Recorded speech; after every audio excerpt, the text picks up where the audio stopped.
Welcome to the first stage battlefield along McPherson's Ridge. I'm Wayne Motts, the President Emeritus and Historian of the Gettysburg Foundation, and we are today on the field. I'm in my field clothes for the Wall of Faces Casualties at Gettysburg video series. We promised to do one Union and one Confederate at roughly the same parts of the battlefield, and that's what we're going to do today. So behind me, just to tell you where we are here, behind me you'll see the McPherson Barn. You'll see U.S. Route 30.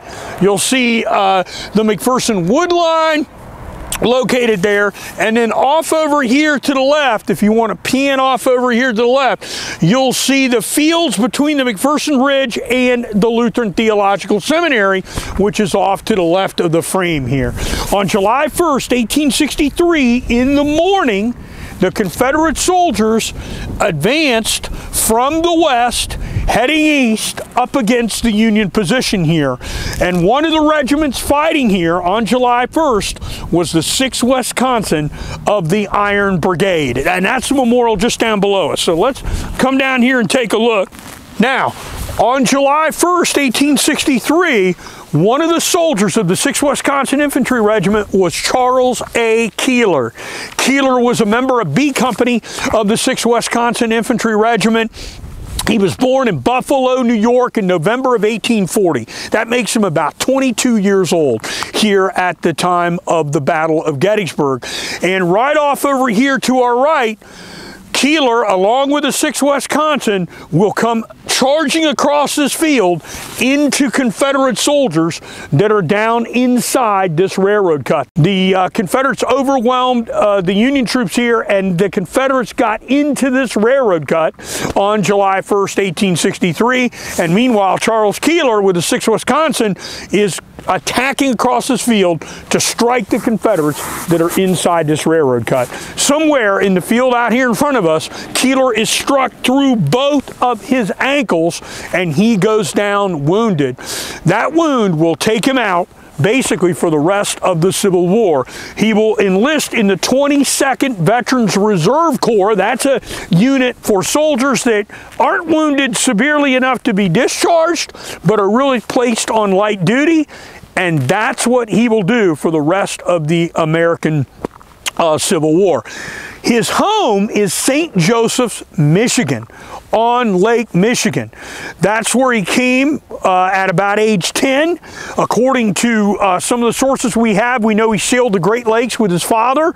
And in the 1860 census, Charles Keeler is listed as a fruit grower. He's married in 1866, and he stays in St. Joseph's, Michigan. Why he joined the 6th Wisconsin, I don't know, but his native place is the state of Michigan, and he dies in August of 1913, living 50 years after his wound through both ankles in the Battle of Gettysburg. Wounded here, July 1st, 1863.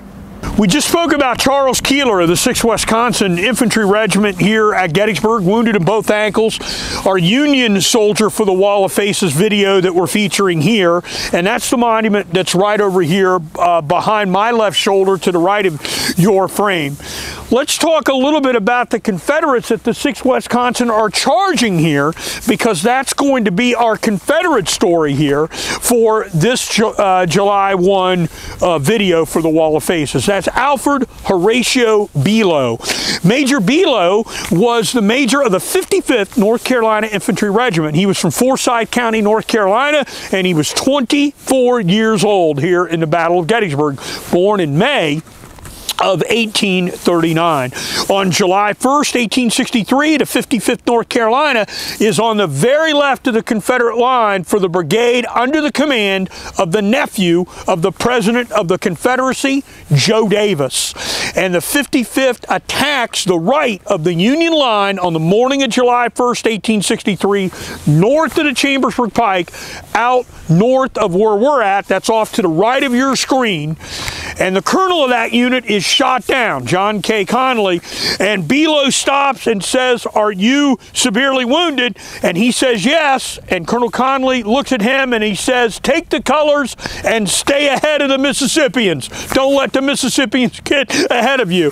So the North Carolinians being competitive here on July 1, driving the Union soldiers out of here, driving them back, and then the Confederate soldiers, ladies and gentlemen, will get down inside this railroad cut that's in front of me right behind you. And we're going to swing around. So the field right over here behind me is where the 6th Wisconsin attacks.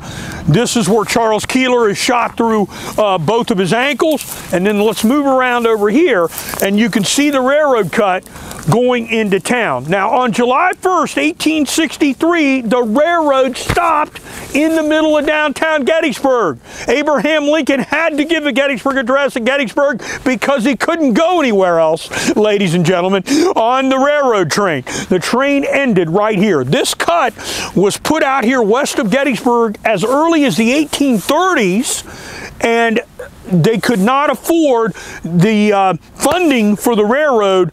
Basically went belly up, and the railroad was not placed out here until after the Civil War. So during the Civil War, this is a long trench, and the Confederates use it for cover here on July 1st, 1863. When the 6th Wisconsin attacks, the 55th North Carolina is right over here behind me. Major Belo with his soldiers here inside this railroad cut, and one of the Union officers comes up here firing up right along the ledge here where we're at, the bank of the cut, and he actually throws a sword at Major Belo, and that sword misses the major but hits another soldier next to him, and then Major Belo tells the Confederate soldiers, "Shoot that Yankee," and they will shoot this Union soldier here. Meanwhile, the Confederates crowd in.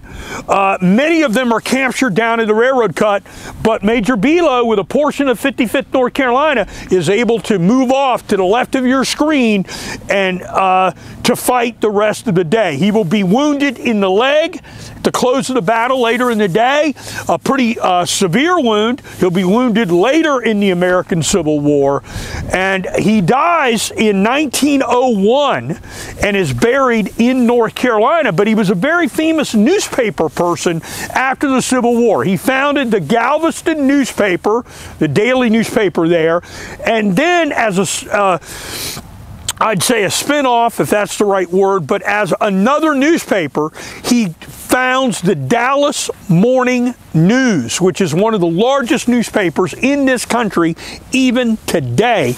Alfred Horatio Belo, the founder of the Dallas Morning News, an officer in the 55th North Carolina here at the Battle of Gettysburg, wounded in the leg here at the railroad cut. So now you've heard the 6th Wisconsin, Charles Keeler wounded through both ankles, and Alfred Belo wounded here in the leg, fighting right next to each other basically for July 1st, 1863. Thanks for being with us for this Wall of Faces video. Please follow us on the Gettysburg Foundation's social media channels, like and follow us. Stay tuned for our next video. Thank you.